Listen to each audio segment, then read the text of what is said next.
Joined by the Lebanese-American author and activist Brigitte Gabriel. Well, welcome to both of you. Look, you listen to what Lowkey has to say. He's not alone in this thought. I've heard this from many pro-Palestinian guests on Uncensored in the last year. What is your response? Well, I want to start with the accusation of the occupation. Israel was minding its own business ever since it existed. It reached out to the Arabic world. It wanted to have peace with the Arabic world. In 1964, when the PLO, the Palestinian Liberation Organization, was founded, the West Bank was in the hands of Jordan. It was Jordan.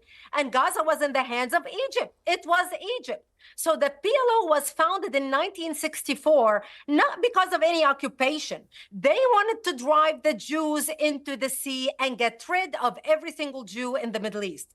Israel tried repeating. The only reason the Palestinians lost in 67 and they lost Gaza and the West Bank is because they preempted an attack against Israel.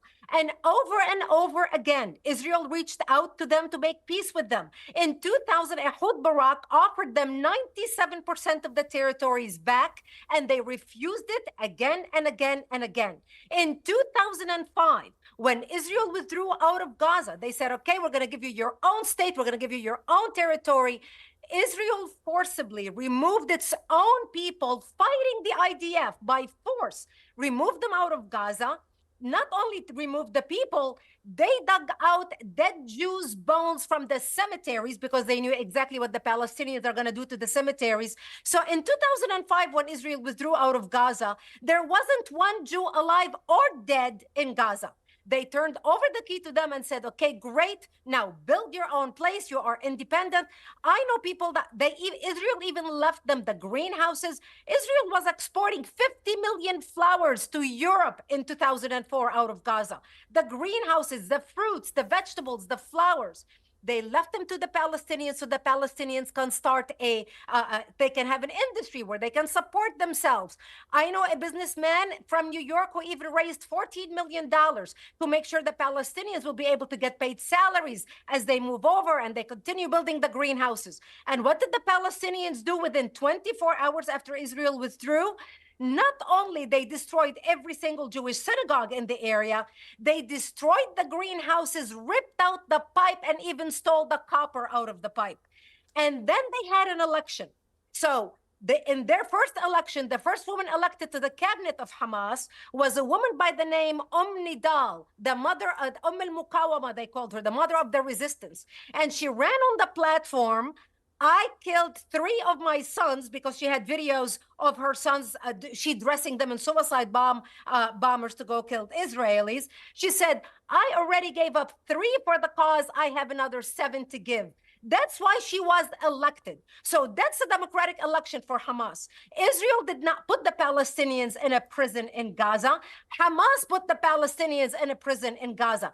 Gaza could have been turned into Singapore. They had the money. They had more money pouring into the Palestinian territories and still do from all over the world. And what did they do with it?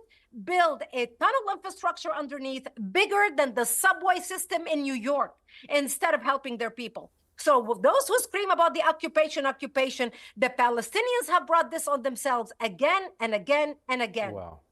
But do you accept that Palestinians should have the same human rights as the rest of us? Absolutely. All humans are equal in the eyes of God. How can they do that? Okay, but here's the thing, Brigitte. But when it comes to this issue of occupation, I was very struck at the start of the response to October the 7th that very quickly Israel was able to turn on or off the tap of energy, the tap of water, the food supply, etc. That is only achievable if you are effectively occupying another country. Otherwise, you're not able to do it. So Israel has had this control over Gaza and the people that live there, which to me does not afford those people the same human rights as Israelis enjoy. It's inarguable, because if they didn't have that control, they couldn't turn on and off the energy or the water supplies. But why did Israel get to this point? Remember, in 2005, they gave them everything and they said, we are out. The Israelis even fought among themselves because, you know, some people did not want to move so don't get me wrong. Gaza. I think Hamas squandered all the money they were given and Hamas has been the enemy of its own people. And when Hamas did what they did on October the 7th, they knew it was immediately sentencing to death thousands of their own people in the process. They knew that, right? So I think Hamas has got to go. But Lowkey wants people to believe hundreds and hundreds of people who died that day on the Israeli side were killed by Israel.